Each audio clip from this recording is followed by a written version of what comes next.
Hello and welcome to Ron Whitlock Reports. On the program today, Texas State Senator Eddie Lucio, who represents a region from Brownsville to McAllen, north to Corpus Christi, to the city limits of Corpus Christi at least, and Tara Rios Ibarra, state representative for an area represented by Hermanville, Kingsville, all the way down to South Padre Island, where all of you have been at least once in your life, I'm sure, and Amadeo Saenz, the executive director of the Texas Transportation Commission in Austin.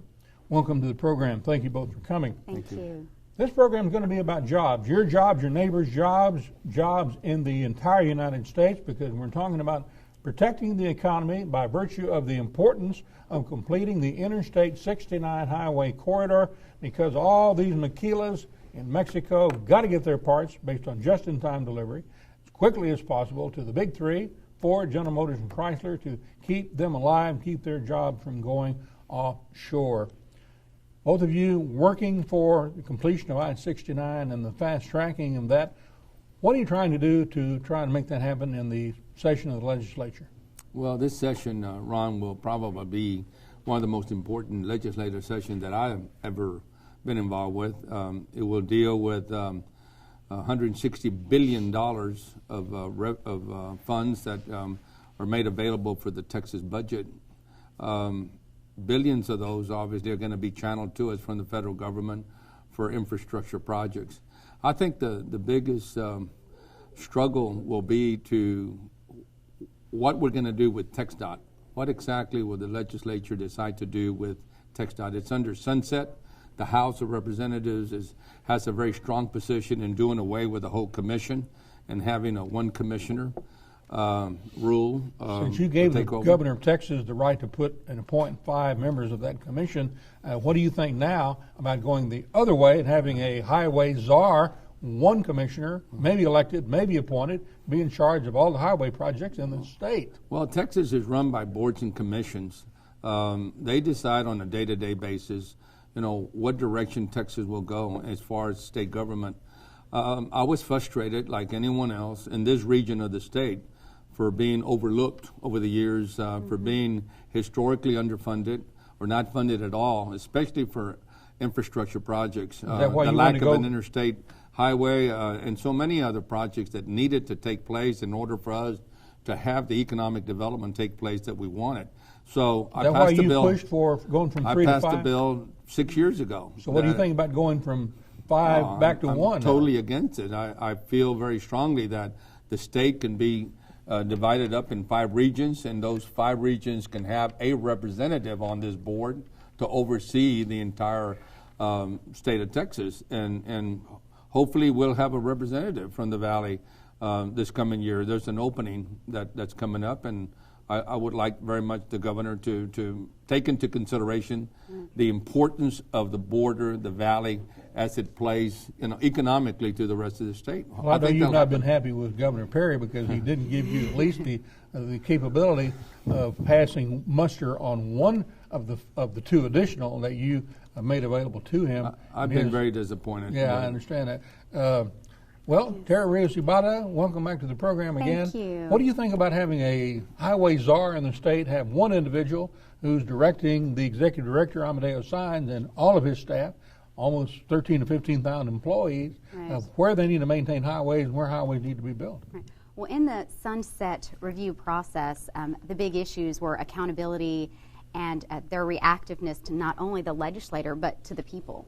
And if we take this down to the most important issue, it's how do we get an interstate and jobs to this area? And we need to take politics out of it. So whatever the ultimate decision is going to be, it needs to be about looking at the big picture. With I-69, that corridor from Laredo to Brownsville takes almost 50% of all of the U.S. traffic to and from Mexico. These are huge numbers that we're speaking of. So I would hate in any way for politics to get involved. We need to do what's best for the entire state and, on a higher level, what's best for the entire country.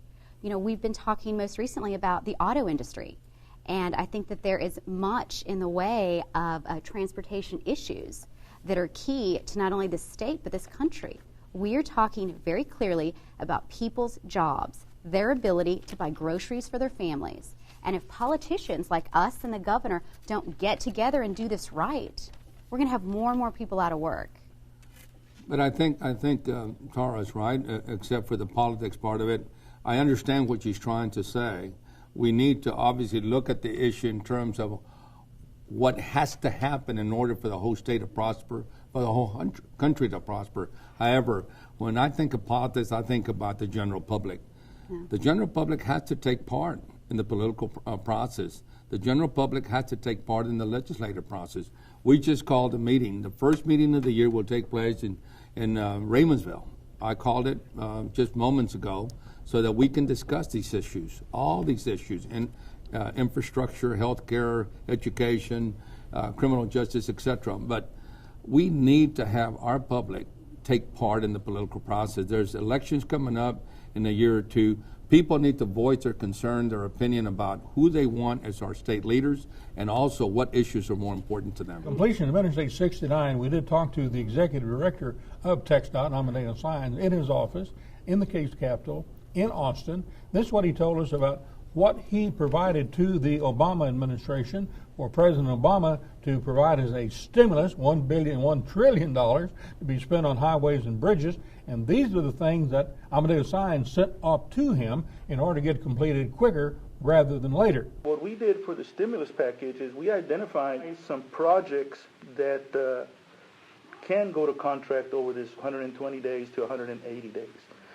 Some of the projects that improvement and Fell Furious, that set of plans is ready. How about the loop, 83 loop around Laredo? You know if that's in there or not?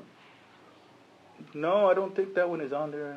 I don't believe it is. So Amadeo is talking about having the Obama administration in the first 180-day projects ready to go, put people to work as soon as possible, completing Fal Furious, completing Fremont, completing Ben Bolt, maybe even 59 corridor coming out of Laredo, that overpass where it intersects with 281.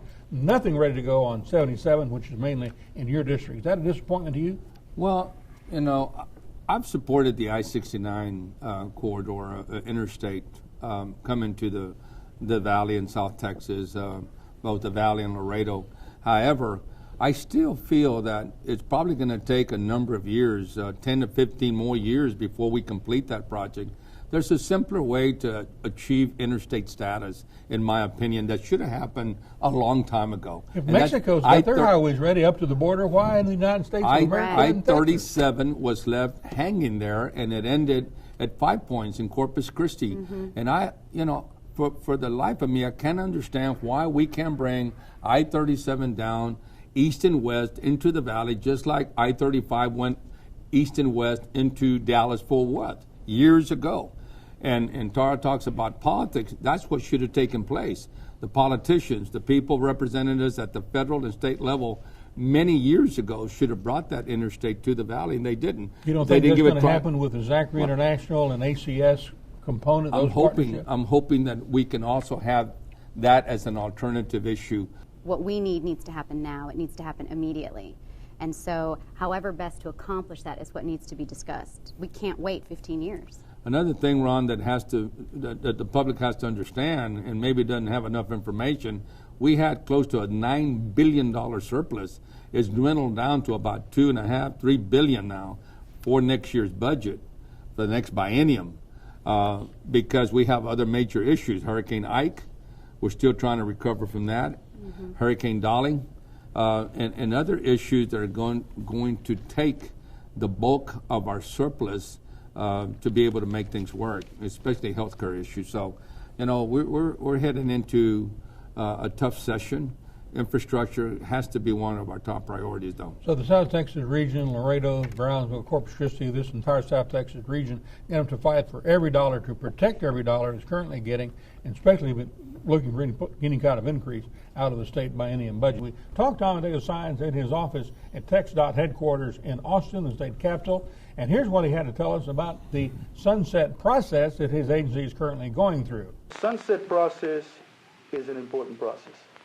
You know, the sunset process, just like any audit, is an opportunity for someone that is not within the agency to look at the agency from an outside perspective and see how it's operating, see how you can make it better. Well, Amadeo tells you and I that the sunset process he thinks is a good thing and lets outsiders come in, take a kind of a look, thermometer look at how things are going in this agency, like all state agencies have to go through on a periodic basis. But yet he doesn't have any miedo about how it might affect his job. What do you think? I served on the Sunset Commission in the 90s, and it's a good process. It brings to the table state agencies that should be accountable to the taxpayer and to the people of Texas. Unfortunately, many of us have felt in the legislature, and many people in the general public have felt that TxDOT has not been accountable to its citizens, to the citizens of this state, and they have said one thing and done something else. But again, I remind people that boards and commissions run this state government on a day-to-day basis. It's not the legislature. We are lawmakers. We pass a budget. We give agencies X number of dollars to operate on. It's up to them to follow through with what they're saying they're going to do. Is these negative attitudes somewhat left over from the chairmanship of Rick Williamson, who was kind of heavy-handed, wouldn't appear before the Appropriations Committee, kind of hid behind the skirts of Rick Perry, the governor of Texas, and really said, we're going to take it or leave it, toll roads, all these kind of things. And so is that kind of what the TxDOT commissioners at this point are kind of living down? Part of it is anytime you have that level of lack of discussion, that happens. And so I think transparency is key. Everyone should have to go before many groups and not only prove that what they're doing is right for the state of Texas, but prove what they're doing is in the best interest of everyone and every region. Now, since Rick Williamson passed away and Hope Andrade has been the chairman, along with the current new chairman, who used to be the head of the governor's office, chief of staff, now she indicated that some changes have been ongoing. I think it's important. I think you're right. I think that Chairman Williamson, who was a dear friend of mine, he and I served together as state representatives in the 1980s, including our present governor, Rick Perry. He was, very strong-handed, when it came to toll roads. I think people didn't appreciate the way he wanted to go through people's private property and just take over. Yourself included. And well, yeah, I've been a property rights advocate all my life, and I support people's, rights to their private property. But I think that attitude at the time, unfortunately, they were never able to get over that, and that continues to be an issue. People in this part of the state cannot afford, the toll roads that the state of Texas wants to put in, and they'll continue to use other excess roads. And I don't think we can get very far unless we turn to the business community and commercial, carriers to be able to foot the bill. Wouldn't a toll road toll predominantly be paid by these 18-wheelers who are coming across at Laredo, all the land ports in the Brownsville, Rio Grande Valley, McAllen, Reynosa, Hidalgo, Progreso It's a consumer issue, though. Any way you look at it, it's going to be a consumer issue because it's going to be put back on the consumer. They're not going to take the hit. You and I know that. Businesses are going to go up on their prices. Their products will be more costly to the Texas and American consumer. So the consumer continues to pay the price, in the end. But if it's the only way you get a highway completed, a toll would be okay? Well, we'll see. This session is going to be interesting. I want to know how much money there actually is in our state coffers left over from the last biennium. I want to see what projects have been approved. I want to know where the money's going in this state, and I want to know how much we're going to be able to get to further our costs and ensure that our infrastructure is in place. Our local leaders have done a wonderful job at the city, county level. It's up to us as their state representatives and senators to come back, with some positive, positive results. I know that his attitude has always been, Rio Cibada, as new state representative in the state of Texas, is the fact that, okay, the South Texas region, the last to have a completed interstate highway, why should it now have to pay it through a toll where everybody else has got it through a gas tax? Right. And I think that's a general consensus with many of the people that we represent. But key to this is really that we're regionalizing the approach. I feel as if the Valley is leading the way to highlight how important these dollars are. I spoke with Judge Koskos just a few days ago, and he is proposing a summit in February sometime where he is going to be getting together the elected officials throughout this region from the Valley all the way to Corpus to really come together. Are you bringing in officials from Laredo also into this meeting? I believe so. I believe so. To really speak as one voice that we need these dollars not yesterday. We needed them 10 years ago. We need to expand our base. Obviously, it can't be just the Valley. It's got to be Corpus Christi, right, and just north of Corpus all the way to Laredo and down. Yes. If we come together as that region, I think we can do more politically. Right. Well, President Obama and his administration are spending $1 trillion, allegedly, proposed on the stimulus package to build roads and bridges and other infrastructure across the entire United States of America. Amadeo Saenz, Executive Director of TxDOT, says, why not break this up into separate entities rather than just those projects that are ready to go, but other projects that could be more longer term, maybe even looking at new routes. When you look at this stimulus package, I think the thing to look at, and I'm hoping that will be considered, is that let's not do a stimulus package that just acts on projects that are ready to go right now, but let's look at how we can then stretch this. And so what I would say, you would have a 2-tier or even a 3-tier stimulus package, where in the first tier you do those projects that you can quickly turn around and get people to work. You've accomplished your objective. But then let's look at, under the second tier and the third tier, some of these projects that are a little bit further behind in the planning process, but that will help stimulate the economy not only by putting people to work, but by also allowing for some new routes, new locations that would spur some additional economic development. So in essence, you wind up with a longer and more sustainable economic stimulus package. Now, Senator and Representative Rios-Zubada, on the basis of what Amadeo Saenz is saying, if you looked at something that may be somewhat outside the box, something that the Obama administration likes to do, obviously, then this would be a situation where you'd be looking to complete 37, Corpus Christi to Brownsville, because even though it's not ready, looking at it as a separate entity, separate kind of a project, because it's longer term, looks at saving Big Three, looks at saving jobs and the economy. Well, you know, let's face it, if you look at El Paso, for example, they have multiple interstate highways coming into their area. Every large metropolitan area of the country In the United States. In the United States have multi-interstate highways coming in. Why can't we have I-37, I-69? It's going to happen, hopefully in our lifetime, but it's going to happen. It needs to happen now. In the next 3 to 5 years, we need an interstate, and the only one that I can see happening that fast is I-37. That's why I'm pushing that. But I'm not taking my eyes off of I-69. I think we need to continue to look at that one as a region that we just spoke about moments ago. I couldn't agree more. I think that we have to do something now.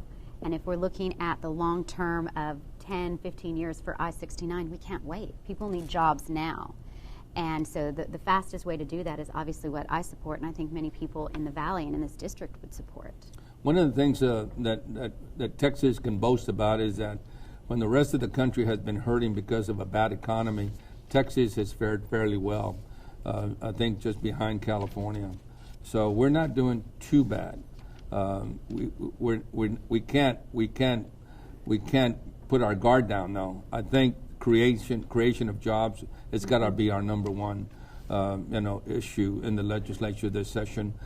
It brings a better quality of life within the family structure in each community. So in the Valley, we continue to peck away at the high unemployment rate, which was double digit when I first went into the legislature, and it was twice the national average and much more than the Texas average. So we're down to a single digit, and we continue to provide for new jobs. I'm like Representative Rios. I'm excited about the future, and I think we're going to end this decade on a high note, and we're going to really take off this next decade. Obviously, for this region to accomplish what it needs to accomplish, you just mentioned, it's got to regionalize. It's got to bring in Senator Zaffirini, who represents the Valley region, and Laredo, bring in all the state reps who represent the entire region and bring it into the fold, so to speak, all the way to Corpus Christi and working together, because if all of us working together in that particular region as elected state representatives and elected state senators can work to help Amadeo Sáenz accomplish what he's trying to accomplish, and that is to bring in other tiers, second tier and third tiers, then the dollars would be there, 100% federal dollars. Yes. And what's amazing is we can't forget where we live. We live near Mexico, and that makes this area and this part of Texas and the country very valuable.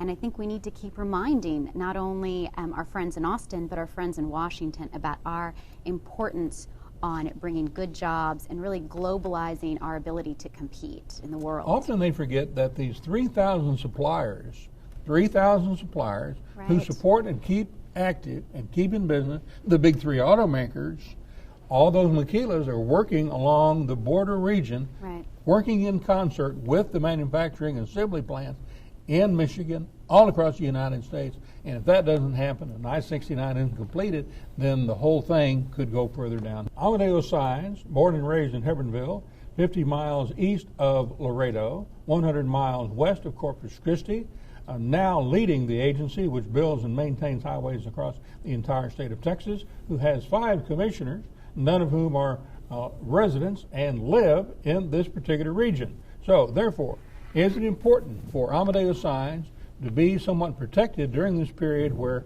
all the negativity created by the Rick Williamson administration as chairman, since he does understand the region, and there are not 5 commissioners, as you would like to have, representing Laredo, Corpus, to Brownsville? You hit the nail on the head. Absolutely. Amadeo and I are good friends, and I'm going to do everything I can, obviously, to protect our interest of having him at the helm as the director of this multi-billion-dollar agency. But we need to understand also that we work on 2 different chambers, the House of Representatives, the State Senate, and the leaders of those chambers have a lot to do how we can, who controls the agenda that gets to the floor of those two chambers. I work very closely along with Senator Hinojosa and Senator Zaffirini, and of course the Valley delegation works. I'm sure we'll be working closely with the Speaker of the House, whether it's Mr. Craddock or a new one, to ensure that our issues get to the floor for debate and hopefully get the support they need to pass on to the governor. We depend on state leaders to be able to get things done. We cannot do it alone, but we're a lot stronger when we come together as a region. There's no doubt about that. And united we are, and more united we'll be in this session.